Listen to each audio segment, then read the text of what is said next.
Hello. Okay, now is lecture 6, punctuations and transitions in academic writing. The cluster is social science and business management.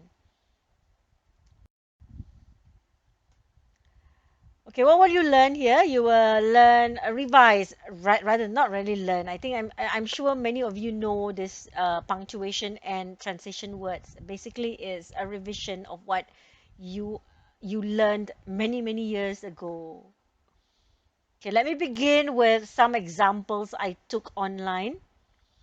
Even if I pasted them, I laugh. Like at the first one, I love baking my family and my friends. Oh dear.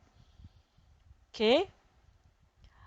But what is supposed to be? Use comma. Punctuation. I love baking. Comma. What else you love? My family, comma, and my friends. See how lack of punctuation makes a lot of difference. All right. And next one. Let's eat grandpa. No, I'm not going to eat grandpa. Let's eat grandpa. Put a comma. Let's eat, comma, grandpa. Okay, and a correct punctuation can save grandpa's life. Next one. Persistent cough, and look at the circle one. Unable to eat diarrhea. Who wants to eat diarrhea? I don't want to eat diarrhea. Right, okay, is unable to eat, comma, because why you have diarrhea? So it's unable to eat, comma, diarrhea, right? And last one. Can you imagine if it's true?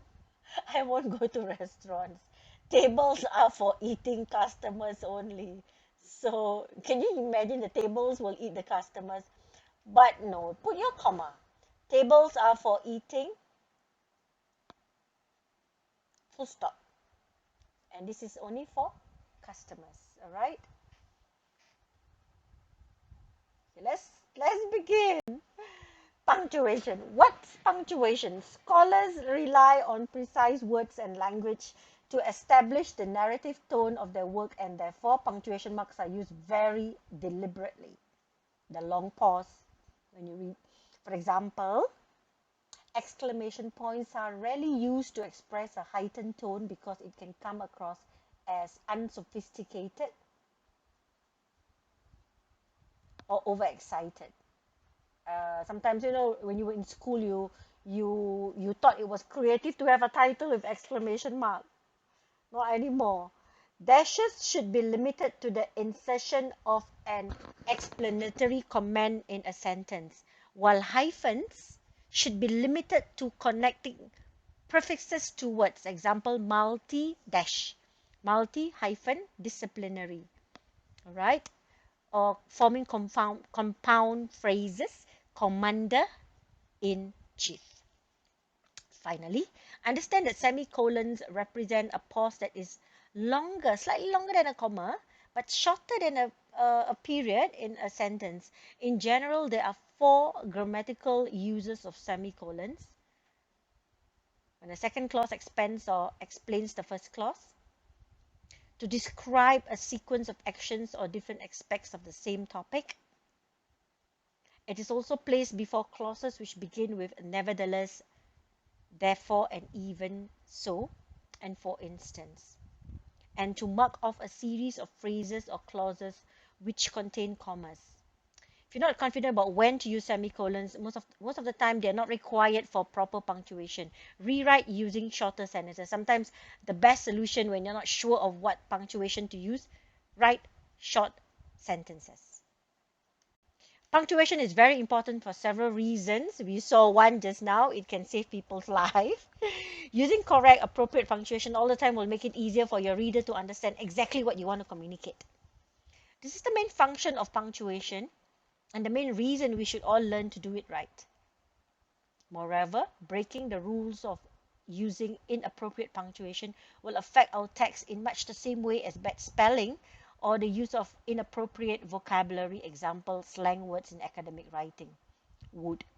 That is, readers will get a bad impression of your text and they will not give the text actual content and attention it may deserve. Remember, I gave you an example of me reading my students' essay with full of grammatical error. By the time I finished reading the essay and unintentionally correcting it as I go along, I ended up my reading by not even remember a single content of the essay. So it will not get the attention that it deserves. Okay, I'm going to revise with you. 1, 2, 3, 4, 5, 6 types of punctuations. The common ones here: comma, semicolon, colon, apostrophe, hyphen and dash, and also brackets. Let's begin. Comma. Comma, the importance of commas is at times neglected. However, in the context of a formal piece of writing, whether it is an essay, a business letter, or a report, commas take a greater importance. Commas placed in the wrong position or omitted can cause cohesive problems and misunderstanding. It is important to note that the interpretation of comma rules can vary, and depending on the reference style and publication guide. There can also be variances. Let's look at 14 types of commas. You don't have to memorize them, but know that there are 14 different types. First one, commas between modifiers. Use a comma to separate two pre-modifiers in a noun phrase when the word and can be inserted between them, but not when the first modifier is descriptive and the second one is classifying. Too much to chew? Let's look at the example. He is strong, comma, healthy man. We stayed at an expensive summer resort. You would not say we stayed at an expensive and summer resort. All right? So therefore, it's understood. So no comma. However, you would say he is a strong and healthy man. Okay, so that's when you need the comma for the first one and not necessarily for the second one. Please note that the classifying modifier, it modifies the word, tells us which class the referent of a noun belongs to. For example, in this particular case, that it is not any type of resort, expensive and summer resort, but a summer resort. A descriptive modifier is an adjective phrase that tells us what the noun or the combination of a classifying modifier and a head noun is like. If it's confusing, just look at the examples. Second one, commas and titles. Months and this is for commas and titles. Use commas before or surrounding the name or title of a person directly addressed. Will you, comma, Aisha, comma, fill that form for me? So this one is the person names coming in. Or the title, yes, doctor, comma, I will. Please note that you should capitalize the title or the name when you are directly addressing someone. Next one, months and years. Use a comma to separate the day of a month from the year. Anna met her husband on December 5, 2003, in Lund, Sweden. Can you imagine if you don't have a comma after the fifth? 5, then the numbers get all mixed up. We often also add a comma after the year if it is the last word of an adverbial of time, especially if we want to separate it from another adverbial, as in our example here, where it is separated from the place adverbial in Lund. Next one, degrees, titles, and names. Use commas to surround degrees or titles used in connection with names. Name, L. Moni, comma. So this is actually the initial of the name. You do this for your end of text citation. M. M. D. Comma. So Al Moni, that's the full name. That's the full name of Al Moni. So the sentence is Al Moni knew Sam Sunny Jr. and Charles Starr the third. So this sentence has names and initials, so you should put comma. Please note that commas are not required around junior and sir, SR, and should not be used to set off 2, 3, and so forth. Next one. Cities and states. Use a comma to separate the city from the state after the state in a document. I lived in San Francisco, comma, California for 20 years. You can also, like in our case, is Johor, comma, Johor Bahru, comma, Malaysia. Shah Alam, comma, Selangor, comma, Malaysia. Alright? If you use the two-letter capitalized form of a state in a document, you do not need a comma after the state. I live in San Francisco, comma, short form CA, so you don't have to need a comma there for 20 years. With addresses on envelopes, the following format is generally used. No comma at all. San Francisco State University. Each line no comma, but when you have the same line, San Francisco, comma, then you have the CA and the postcode there. Next one, commas and dependent clause. Use commas to set off expression that interrupt the sentence flow. Like, actually you can actually take out the whole phrase before and after the comma. I am, comma, as you have probably noticed, comma, very nervous about this. It can be I am very nervous about this. So this is actually used to interrupt the flow. You use the comma, but actually you can use it, you don't have to have it there. Commas and sentence flow, okay, for this one.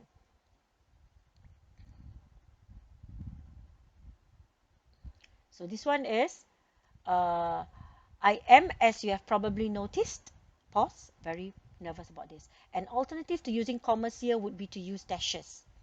I am dash, as you have probably noticed, dash, very nervous about this. That means this whole stretch of the sentence that whole phrase can go out, all right? But to have the comma in so that you can have the sentence flow. Okay, next one, commas. This one is dependent clause. Generally speaking, when starting a sentence with a dependent clause, use a comma after it. Conversely, do not put a comma before the dependent clause when it is found at the end of the sentence. For example, if you are not sure about this, comma, let me know. All right? So the ending there, the first part is the dependent clause. Let me know if you are not sure about it. All right?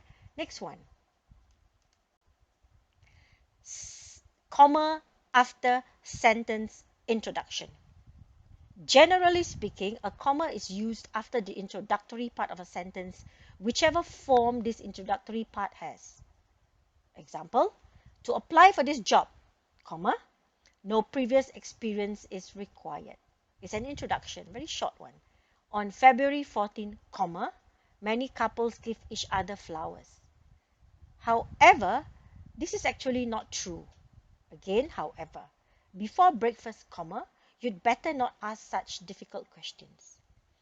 By the introductory part of a sentence, we should understand a clause element that precedes the subject in a non-inverted structure, or one that precedes the first auxiliary in a partially inverted structure.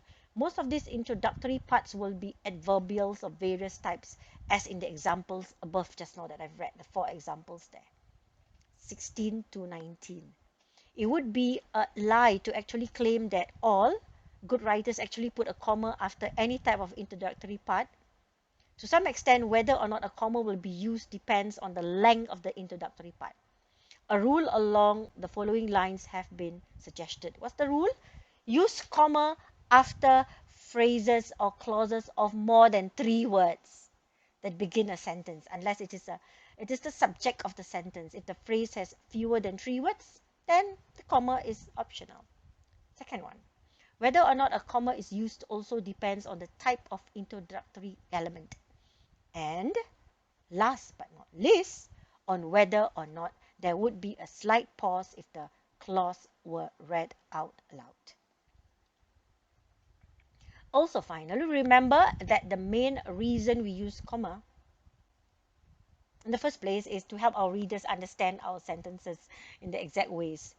All right, they are just intended to be understood. If commas help them to do this, then using them would be considered correct.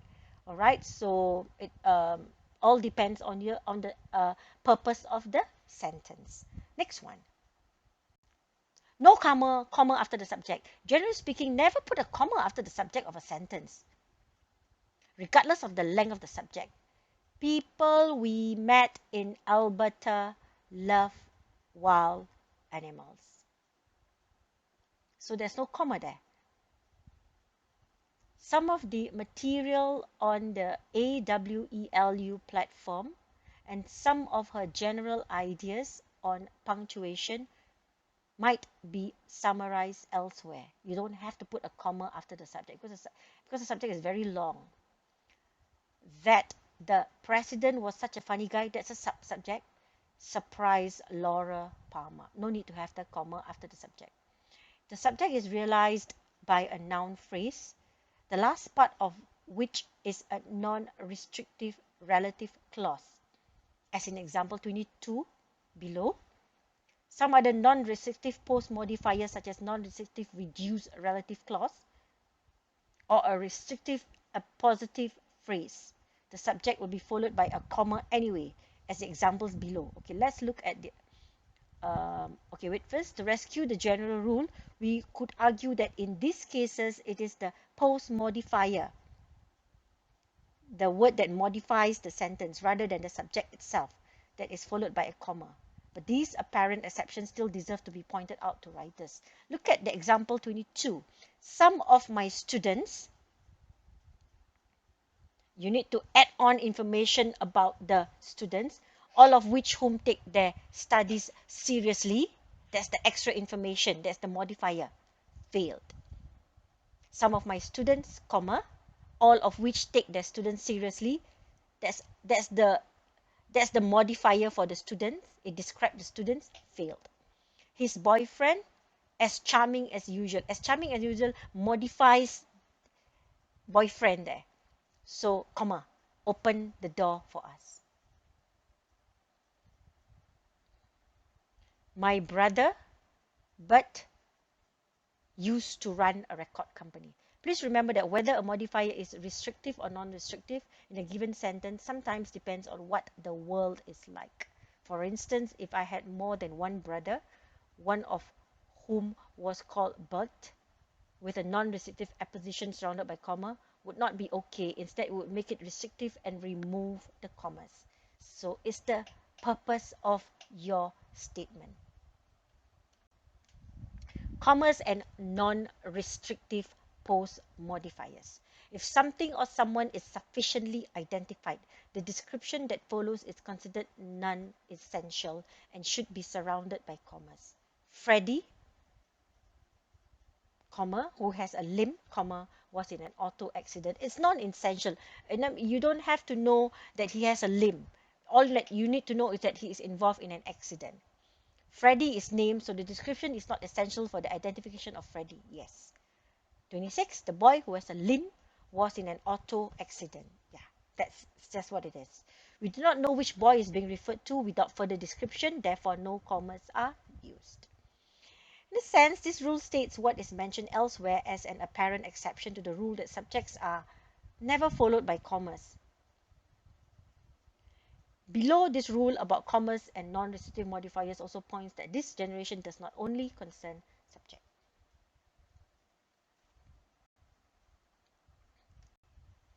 Commas and coordinating conjunctions. Commas and tag question. Use a comma to separate the statement from the tag question. I can go, comma, can't I? Contractions such as can't are avoided in academic writing, and so are normally tag questions. So normally it's not used in academic writing. This is just an extra note about comma. Contrasting parts of a sentence. Use a comma to separate contrasting parts of a sentence. That is my money. In contrast to, not yours. Before introductory words, use either a comma or a semicolon before introductory words such as namely, that is, example. For instance, when they are followed by a series of items, although put a comma after the introductory word.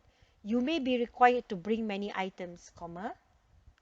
For example, comma again, sleeping bags, pants, and warm clothing. Or you may be required to bring many items, semicolon. Then you list all the things there. For example, sleeping bags, pants, and warm clothing. So this one you can either use a semicolon or comma. Alright, so we are done with the 14 types of comma. You don't have to know all the rules, but you might want to check when you're not sure. You can check the rules on how to use them. Next is semicolon. Semicolon is in between the comma and the full stop in terms of strength. Generally speaking, it is closer to a full stop than to a comma since it can separate two sentences.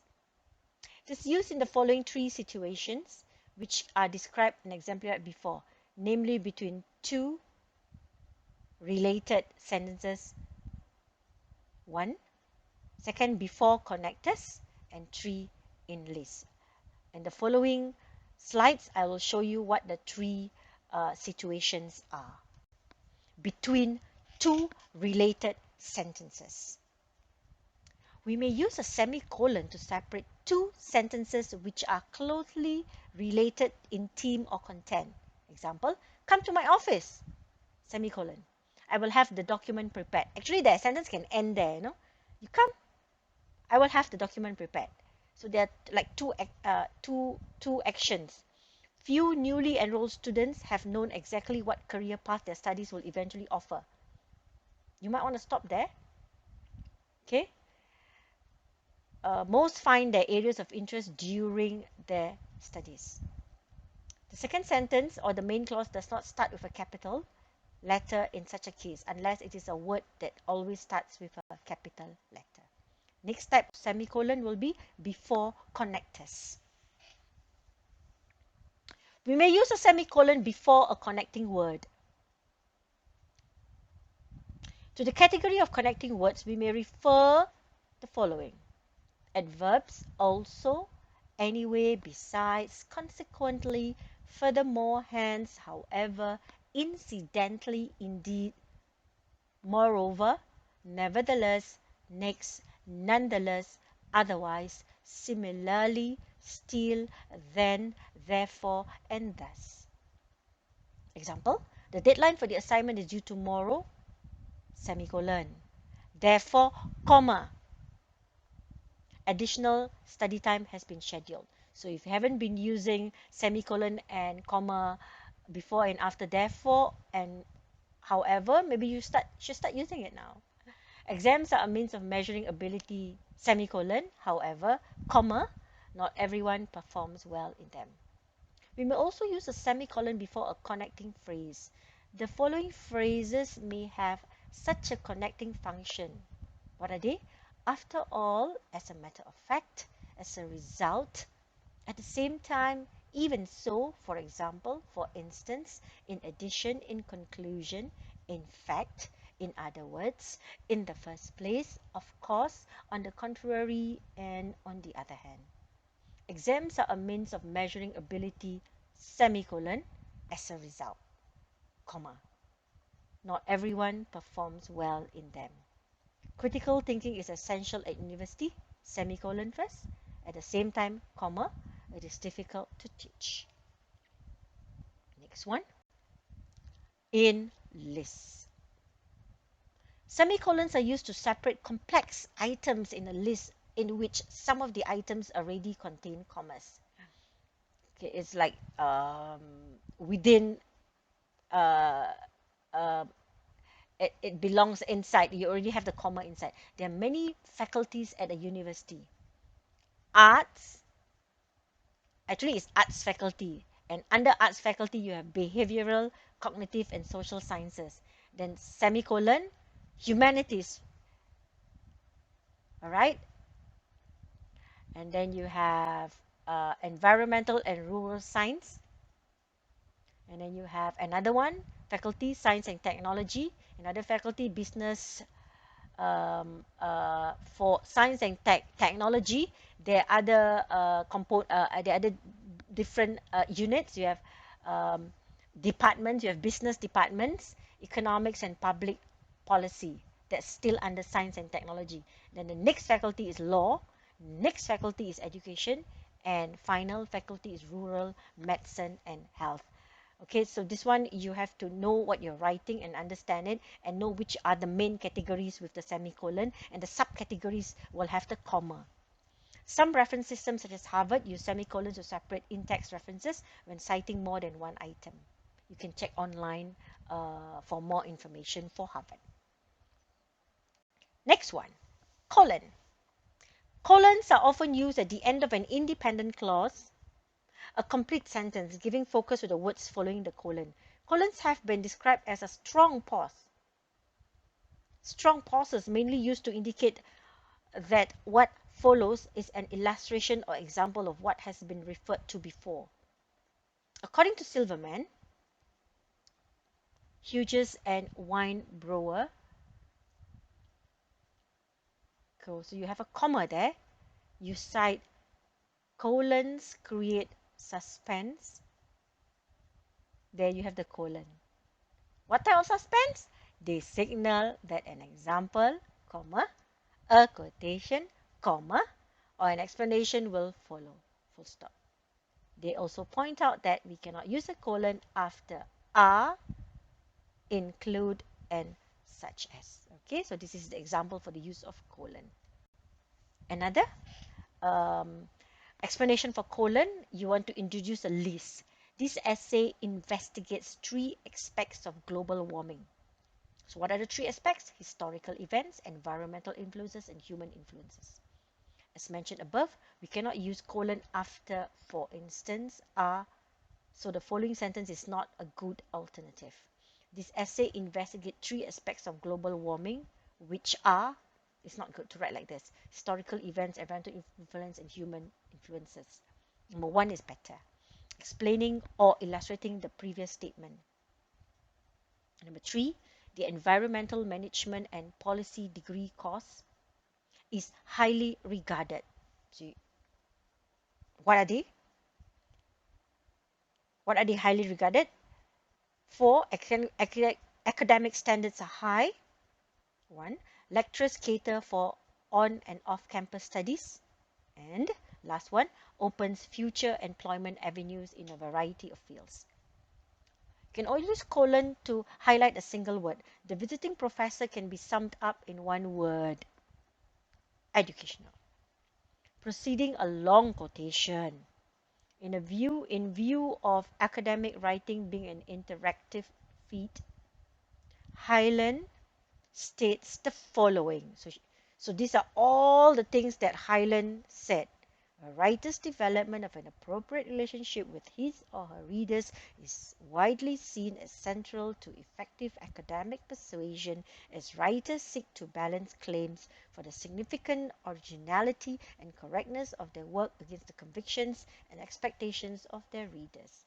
So right before this particular quotation, you have the colon. Introducing an emphatic assertion. This is the bottom line. Colon. I refuse to lecture every day. Between the title and the subtitle, on the relative order of adverbs in the I domain, colon, a study of English and Swedish. Let's go on to the next punctuation, apostrophe. An apostrophe appears as part of a word to show possession or to indicate the omission of one or more letters. Contraction. Despite this sounding straightforward, it can be confusing even for the native speaker.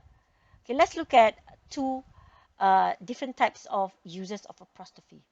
Okay, this is very common. It indicates possession. The most common is to form a possession in form of possession in English is to use an apostrophe S and S. The students, apostrophe S article. So this means one student was published in a well-recognized magazine. Number two, Sweden's popularity is growing in global marketing. When the name of the possessor ends in an S, we may write either S apostrophe S or S apostrophe. Consider the relevant. Okay, you look at the guide below. Professor James' lecture was enlightening. All right. Number four, Professor James' lecture was enlightening. When the professor ends in a regular plural S, we only add an apostrophe. All right. This one, James is the name. So therefore, the apostrophe S comes after the name ends. Number five, research shows that wolves' habits have changed in recent years. So wolves, that's plural. Plural, you put the apostrophe after the S.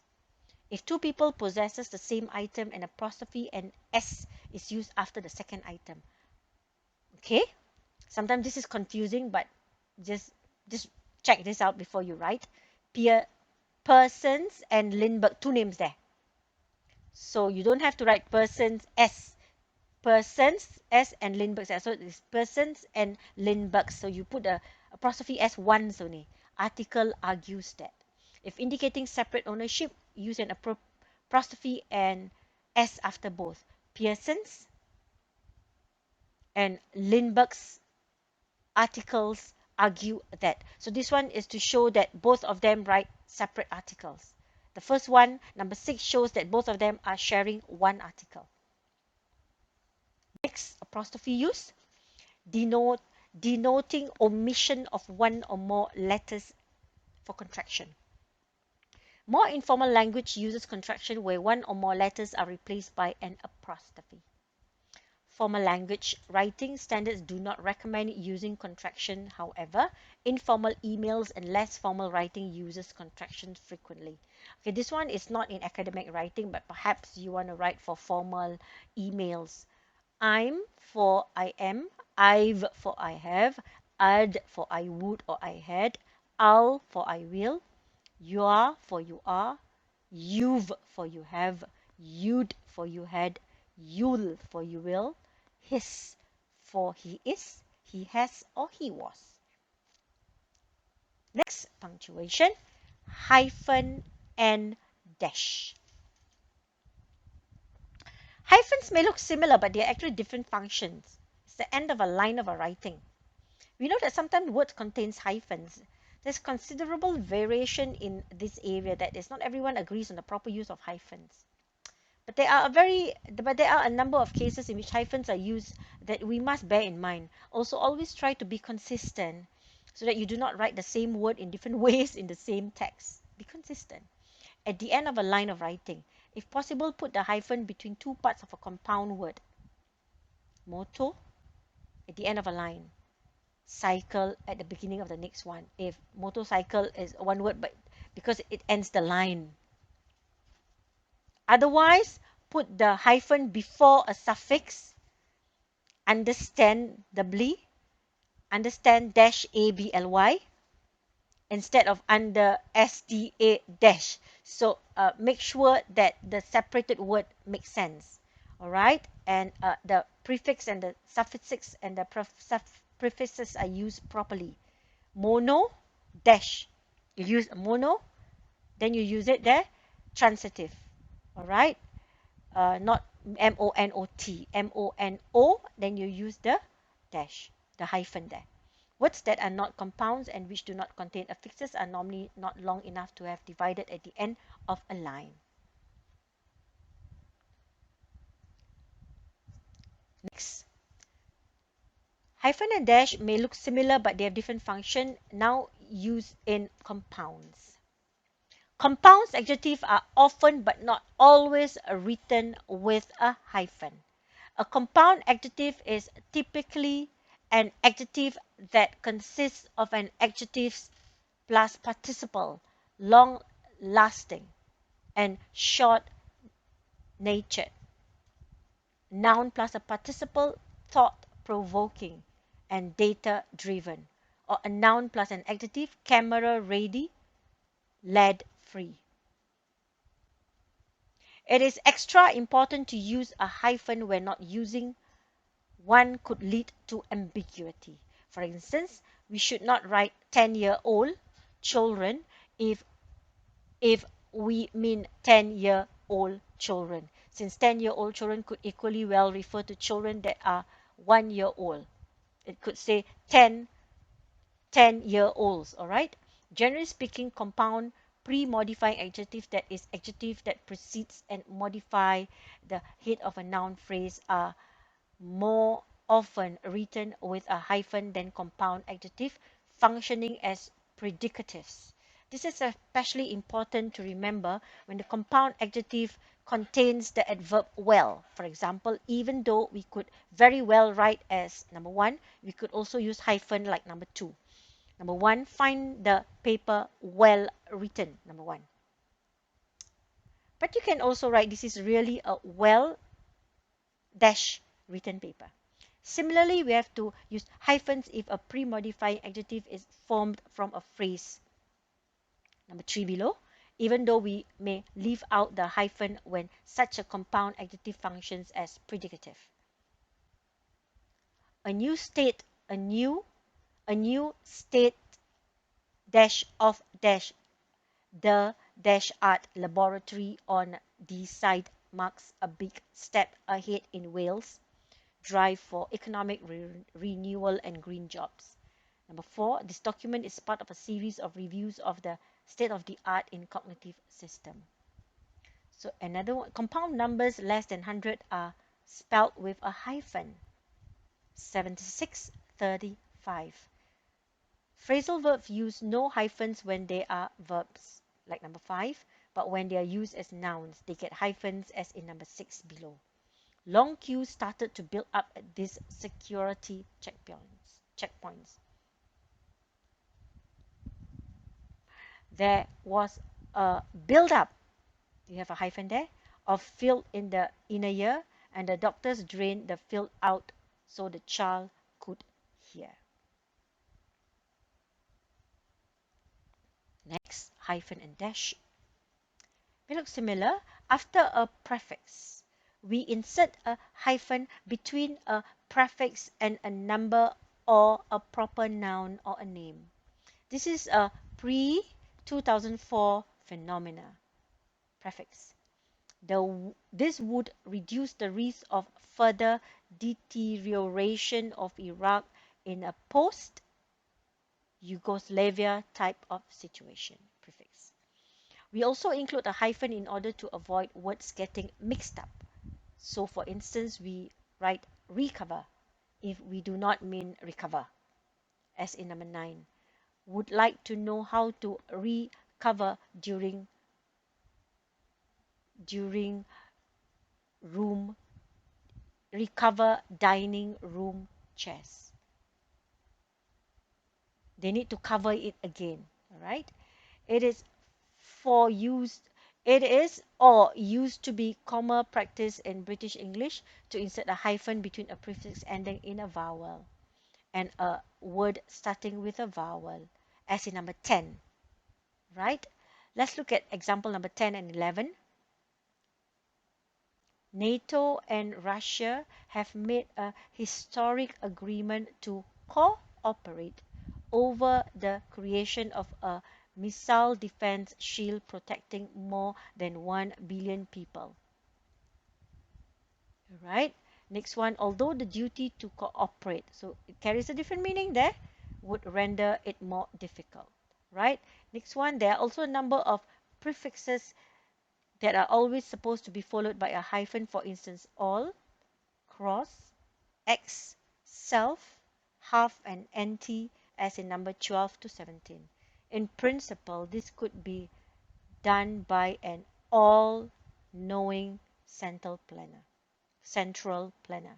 The cross Cultural research publishes peer-reviewed articles that describe cross-cultural and comparative studies in all human sciences. After a year or so, my friend and ex-colleague John. Self-esteem has to do with how one sees and experiences oneself. Next one, the dash. A dash is a punctuation mark which is used to separate parts of a sentence. Dashes look like hyphens, which are used, for instance, to connect two or more words, as in a 2-year-old child, but are longer. There are two forms of dashes in English print. One, and dash. That is the shorter dash preceded and followed by a blank space. And M dash. This is the longer and unspaced dash. Dashes can be used you can use a shorter one or a longer one. Dashes can be used instead of commas to set off parenthetical element in a sentence. Driving at night,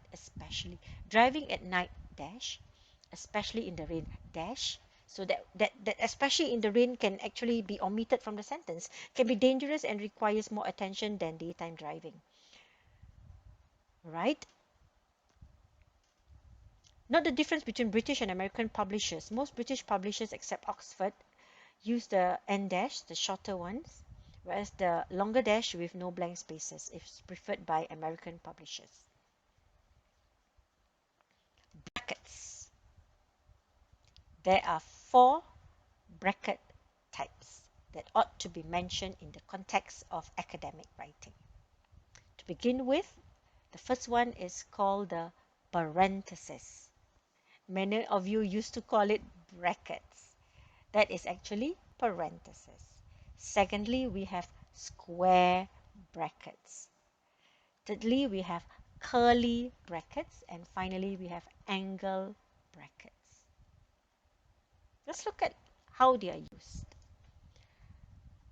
Parentheses. Generally speaking, parentheses, singular parentheses, which can be called round brackets, open brackets, so just brackets in British English, are used to separate parenthetical, example, non-essential information from the main text. This example, in parentheses, which was written in January, is intended to illustrate the use of parentheses. Such parenthetical information, which can be of different types, is not necessary in order to understand the text.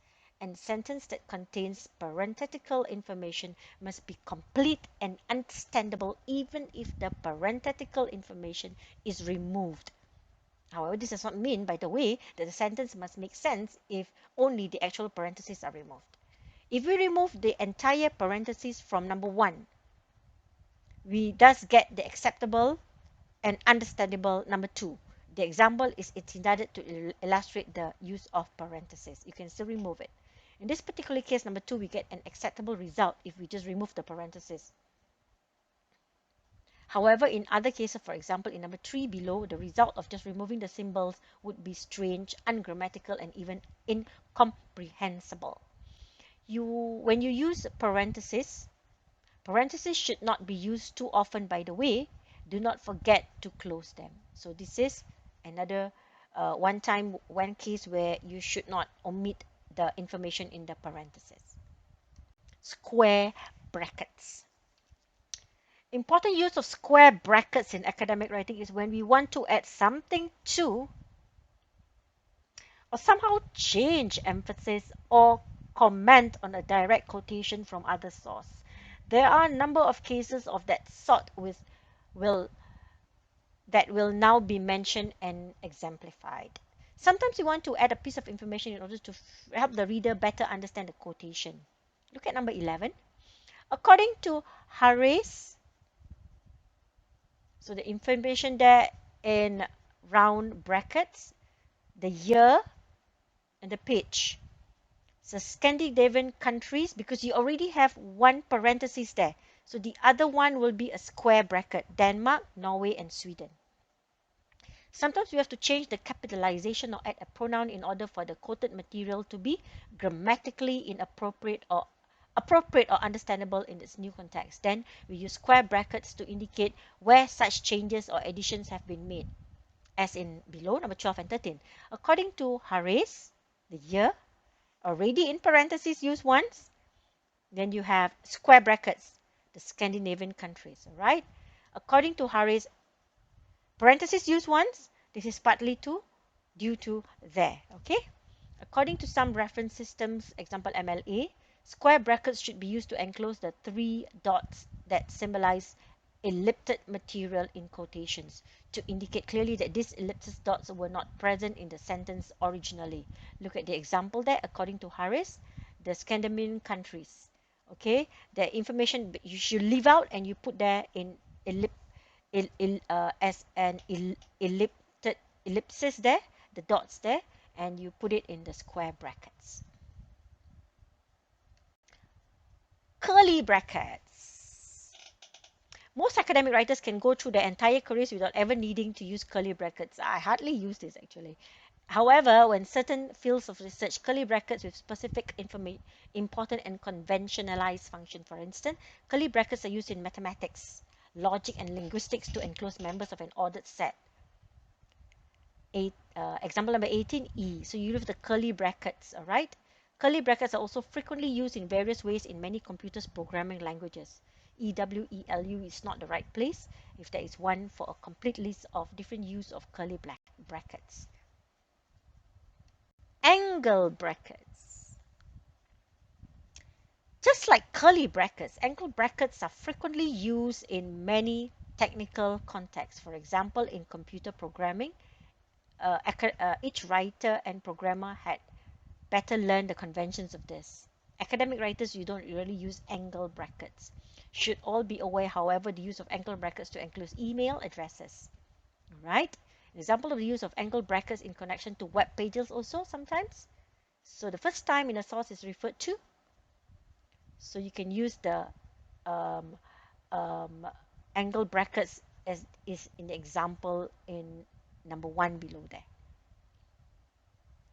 Maybe you might want to take a break here before we continue. We've just ended prepositions. The next few slides will be about transition words.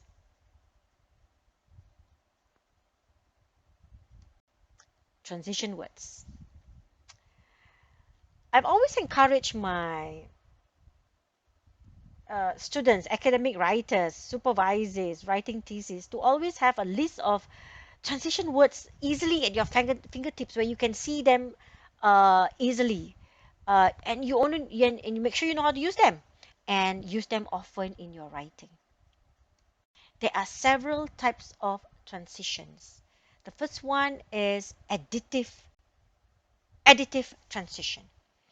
You use transitions to show those that you want to show that the current point is an addition to the previous one. You use indeed and the least in the table here. All this one in the list you can use as additive transitions.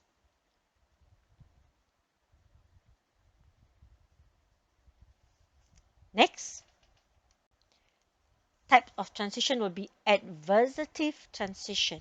They are used to signal conflict, contradiction, concession, and dismissal. But, however, and all the list there in the table.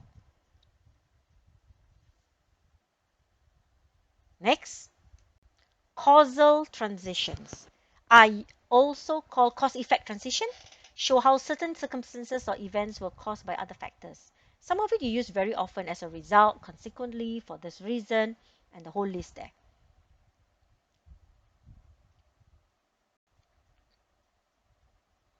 Sequential transitions. Sequential transitions expresses a numerical sequence continuation, conclusion, digression, resumption, or summation. You use in the first, in the second, in the third, or to begin with, to start with, secondly, or afterward, to some, in short, in sum. You use all this in the list. All right? So, in summary, the set of So all set to do your academic writing? Thank you for listening.